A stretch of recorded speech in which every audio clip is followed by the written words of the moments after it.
What is going on, entertainment? So today I'm coming down with another video. We talking love and hip hop. Before I get started, hit that like button, hit that subscribe button. Let me know what y'all think about this video. Okay, so first, the episode starts off where we see Saucy going out to hang out with Karlie and Rennie Rucci, and they're catching up. And y'all, Karlie, y'all, is ready for marriage. She's starting a business. She opened a restaurant. Okay. In my little in my Christian Rock voice, restaurant, right? Little baby restaurant. Nah, it's gonna be Tilo in their restaurant. Here's the thing: I do feel like Carly's moving too fast. Although I am one of the few that I don't think Tilo is using her, because it's like Karlie got a coin. Don't get me wrong, but it's like, let's not act like this man is just a bum. Like that app, that Now That CV app, is actually really doing, I feel like, numbers and being very close to the type of aesthetic and fame that Zeus has had. So he has to bring in a lot of coin. So the fact that he could afford somebody like an Erica Banks as a feature to Ferrari, put that down, Ferrari. I just know that, the coin isn't small. That's why I don't think he's using Karlie. Okay. Now, if it was some random dude that she was moving that quick with, that's when I was so excited at her. I just think Tilo's very business minded, and he looks sneaky. I ain't gonna count with you. He do like the hawk. That's the problem. A lot like Karlie Reddit friends are scared that he's using her. It's not that. They need to worry about his fidelity issues, his infidelity issues. That to me is the problem. The using it, I don't think that's the issue. I don't think it's the money, none of that. It's him fucking. He's not as TV girlies. All right, that I feel like is gonna be the issue, right? So Santana and Rainey are kind of gagging on how quickly she's starting to fall in love, and then also we find out that D got Santana's tattoo on him. Santana's still not taking him serious. Why D sticks around, who knows? And they start talking about Kirk and Rashida. Child, let me tell you, Santana's so funny. Santana said, again? See, Rashida don't be trying to hear that. Because where is the lie? Anytime that somebody comes to Rashida about anything dealing with Kirk, it's as if she turns deaf. She don't hear no more. Okay? She either turned deaf or blind. One or the other. Stevie Wonder or deaf. It's one or the other. So Rashida and Yandy end up meeting in this fancy tea shop to basically talk about their ghetto mess.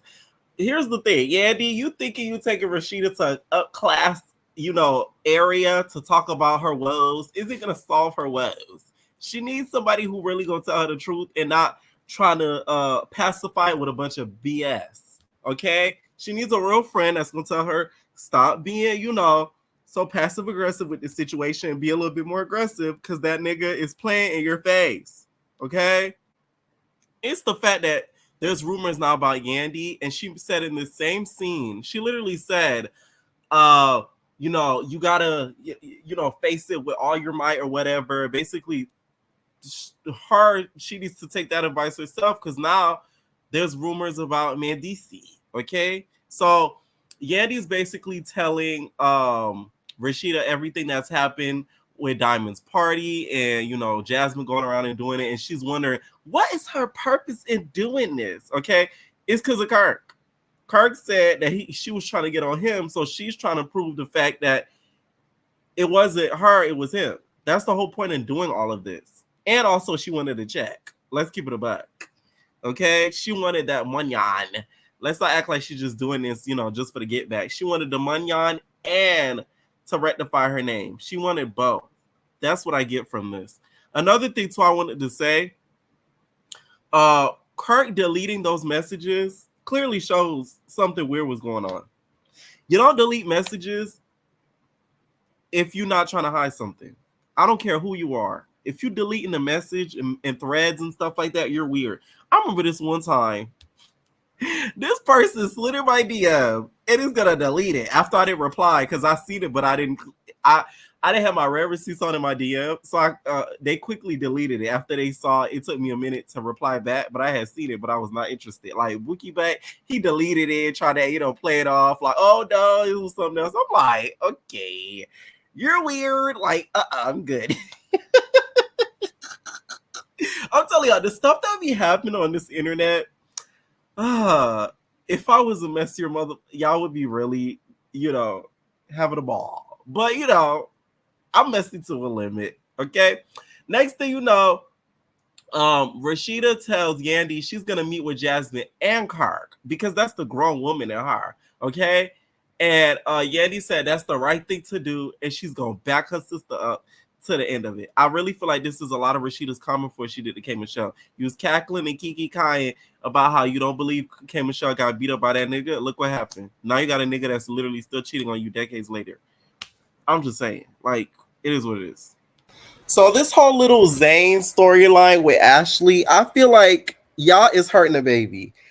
Okay, the grandmama of the baby. My whole thing is, how could you play with a kid like this? Because you got to understand, they're eventually going to see the show, and they're going to see a lot of grown people basically telling their dad, quote unquote, that he's not their dad and to not claim him and to take his last name back. Like, how sick can you get? Like, goddamn. And furthermore, nigga, why the hell are you taking legal ownership of a kid that is not yours with a woman that you're not with? Logically, that don't even make any sense. You could be there for him as a dad, but to like do that legally and to also just like it just doesn't make any sense to me. And it's like y'all so selfish. Lil Zayn to me is extremely selfish for doing this. Him and Ashley end up meeting and they talking about bringing a family together because in Ashley's words, little Zayn's family is the part of the biggest issue.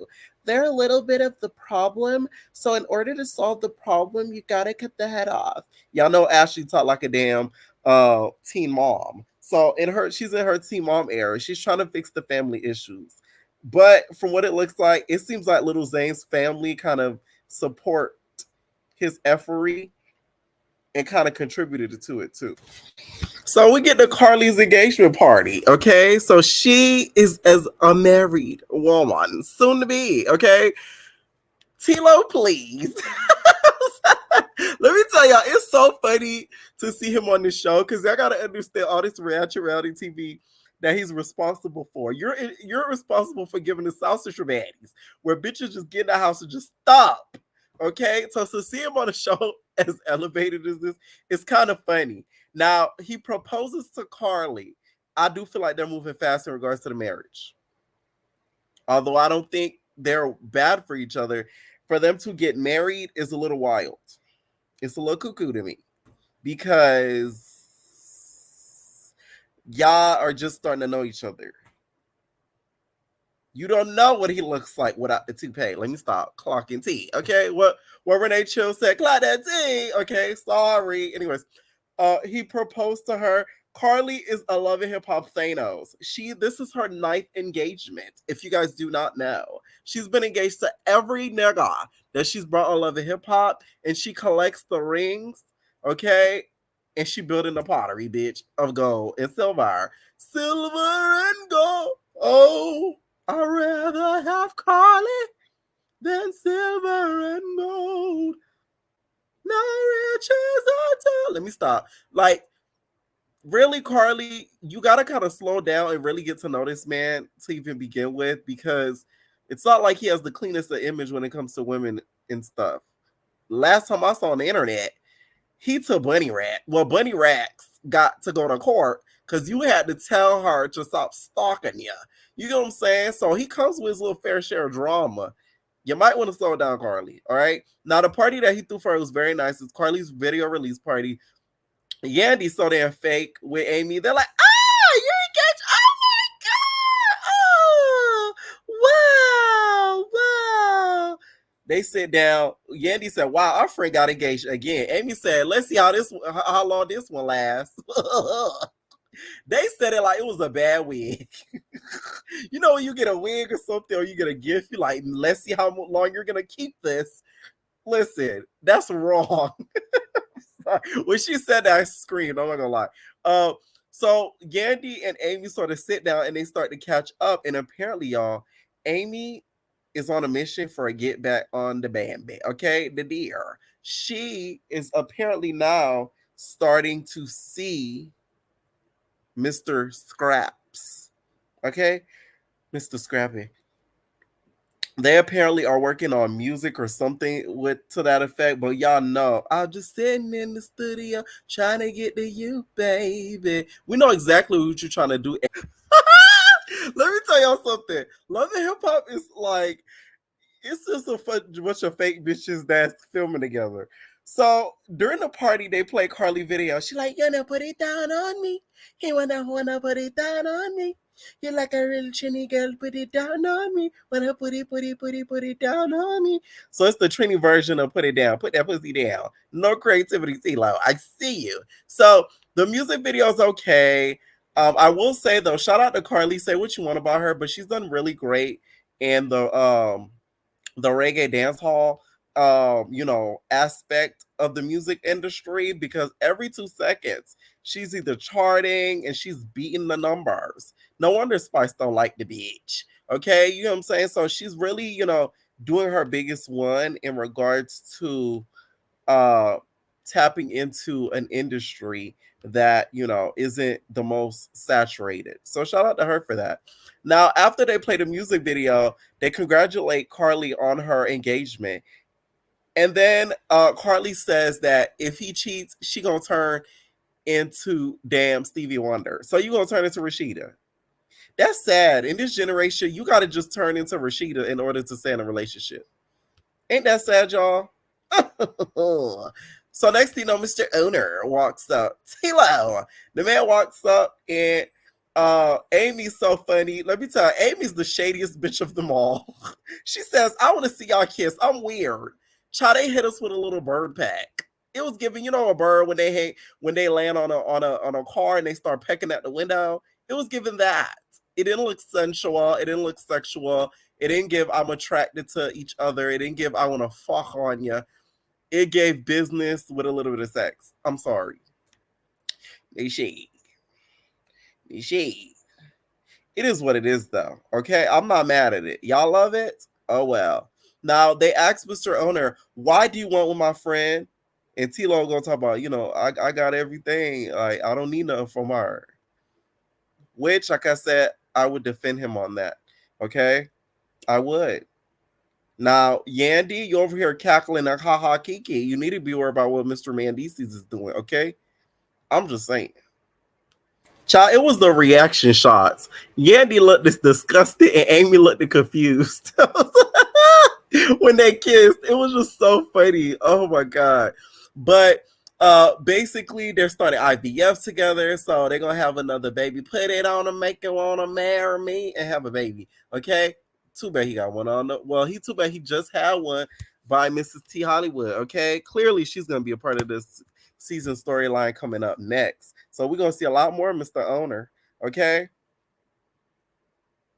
It was Deja for me. Deja in the background, just watching the girls film the scene, wishing she could be a part. Okay, shout out to Deja Ray. Put it on the line. She was in the background, y'all. Y'all ain't people. Ashley, you guys goes camping with little Zayn's like family. They do like this outdoor excursion, and they start talking about the baby. Amy joins Ashley for some moral support, just to sort of help her out, right?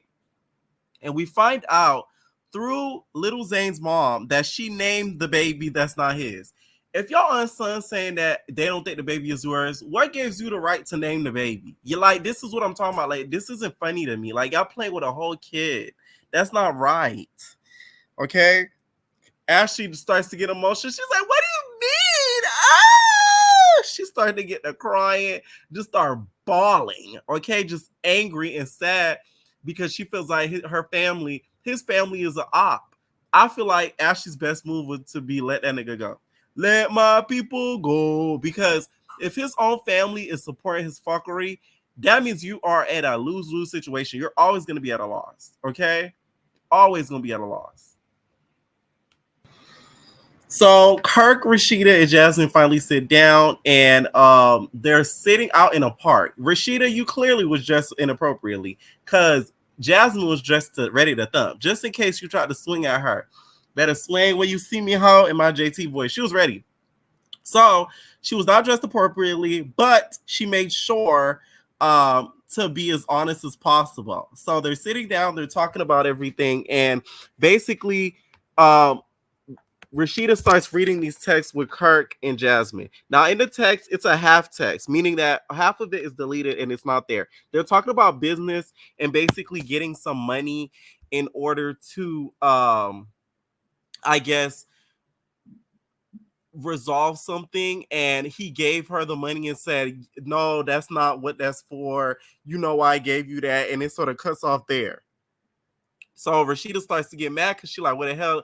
The rest of the text said. My whole thing is with Rashida. Take Jasmine's phone and look through the damn phone. Take the bitch phone. If you feel like these screenshots is fake and stuff, you can't fake a thread. Take the bitch's phone and look through it and see what he was saying, see what she was saying. But Rashida's so scared about finding out the truth that she's scared of hurting herself. So she just turns blind eye to the situation and just gets mad at Kirk and just acts like it doesn't exist. But Jasmine turns to Rashida, basically says, "Why don't we have an open line of communication and just keep Kirk out of it?"